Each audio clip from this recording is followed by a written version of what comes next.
Yeah, mate.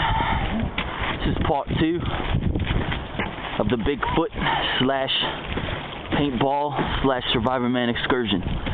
Today we'll be taking it to a whole nother level when it comes to survival. I'm gonna get myself an AK paintball gun. We'll be creating a survival shelter, an impromptu survival shelter. We'll be creating a fire from little to no supplies. Alright, so we're going to check back in with you guys once we're closer to the wilderness. Alright, we made our way into the wilderness now. We're climbing up the steep mountain.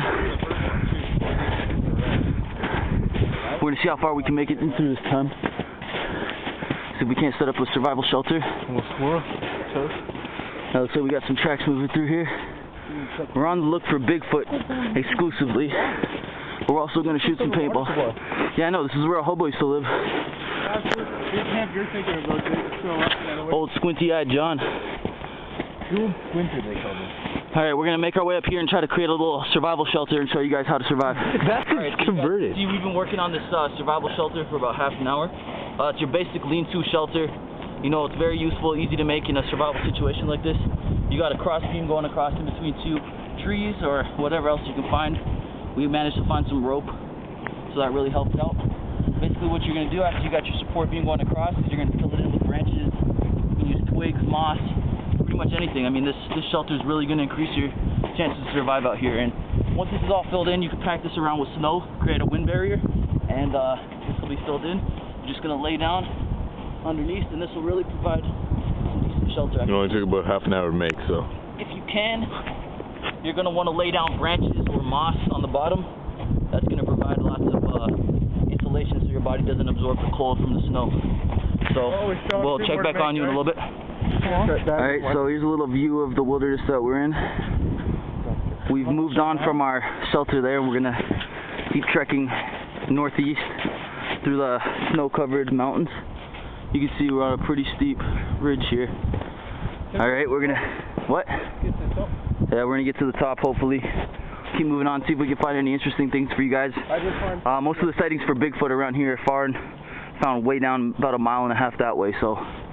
You know, we'll get back with you guys if we see any evidence. Alright, so we found some animal droppings here. Our resident tracker native, Sean here, is going to take a taste and a smell and try to identify the creature that left them. No, Sean, what do you... Not a taste or smell. Just a visual... Go for a little taste or smell. Inspection would be enough. Like a waft. Waft. Just put a bit on a stick and... It would be impossible in these conditions, seeing how this has been here for about 2.5 days now. Whatever it was a carnivorous animal. There's no evidence of any herbivorous material that was digested by this animal, leading it to suggest that it was in all probability a coyote. I would give a little taste test though, just to verify your hypothesis. Well, you don't really want to do that because to get sick out here is a potential death sentence. You know, I'll tell you what, based on after all, you would be eating feces, and like we haven't really steeped that far yet. So, well, based on my experiences here, actually, there's no tracks around here, so you know, I'm gonna lead to be is it a coyote, but flying coyote. Must have did a dropping somewhere around here. The wind pretty strong, so you know, probably. So basically, conclusion to this is that it's not Bigfoot. So we're gonna keep heading northeast on the search for Sasquatch, aka Bigfoot, aka Hairy Willie. We'll see you guys in a little bit. Across a rather large tree stump here. Could be the home of a young wood elf. Also a homeless guy. This tree's from the Mesozoic era. It's quite long ago, millions of years. See if you can count the rings on that bitch. 15. Is a tree like we're this big? 15 here. Pretty nice little tree root we got here. There's a place for you to live underneath. And we're gonna move on. Alright, so Phil's gone up ahead. He spotted a little hill with some icicles. Maybe a clean source of water. Could be a nymph. Could be a nymph's home. Could be where Bigfoot drinks from in the winter. We're gonna stay down here while he heads up. Hurry up there. I'm gonna follow.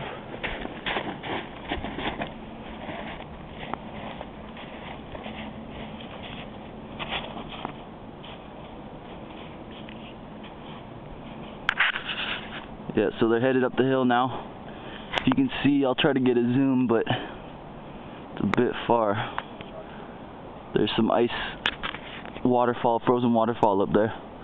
Could be where Bigfoot drinks from. Not too sure, but, you know, we're going to find out now. Check back in with you in a minute.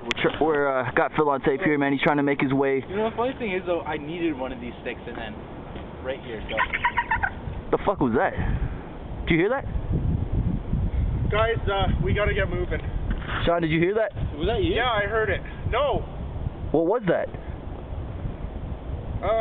Remember the bipedal predator I was mentioning earlier?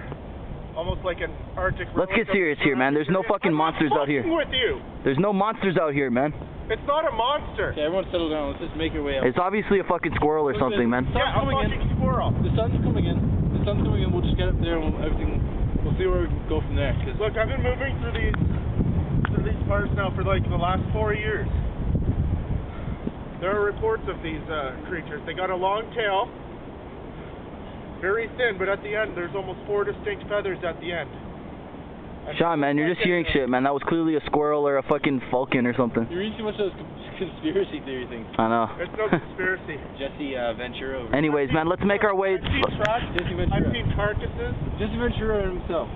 Alright, man, we don't know what the fuck that was. It was probably a seagull or something. Exactly what it was. Definitely a seagull. Let's make our way back up to the top where we originally had planned, alright? Alright, so we've made our way, I'd say about 3/4 of the way up this mountain summit. The thing is, though, I'm hearing like a little. And the weird thing is, man, after we're hearing that noise, we're hearing a lot of, like, banging around up there.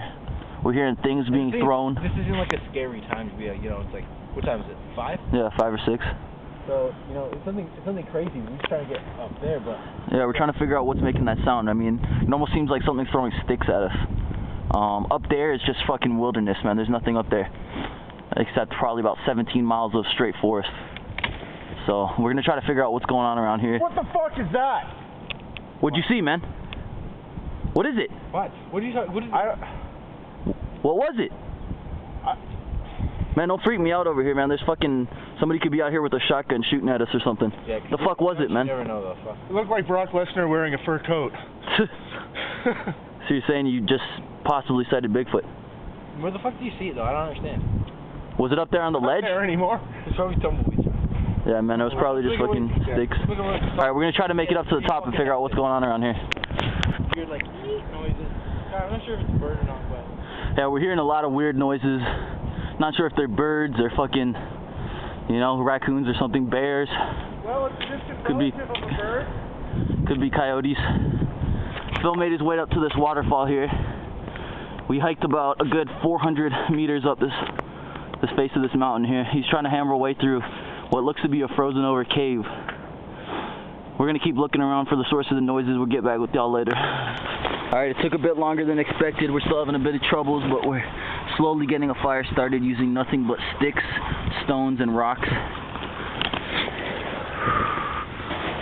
A little bit of Kleenex from my runny nose. It actually makes it help better with the run and the cold. So we're gonna try to get this fire going. We're gonna camp out for a bit, and then we'll check back in with you guys. So we managed to get a fire going in the snow. Most people say it's not possible, but clearly it is. We're just kind of chilling out for a bit. We haven't heard any more disturbances in the forest the last little bit, so we're just taking a break, trying to warm up a bit, trying to dry off. As you can see, man, we're in a really beautiful wilderness right now. And we're going to teach you guys how to survive. We showed you how to make shelter, we showed you how to make fire, we showed you how to track Bigfoot, and we're going to keep heading that way, deep into the wilderness, see what else we can find. Alright, Sean, explain what we have there. Well, what we have here is quite simply a warning.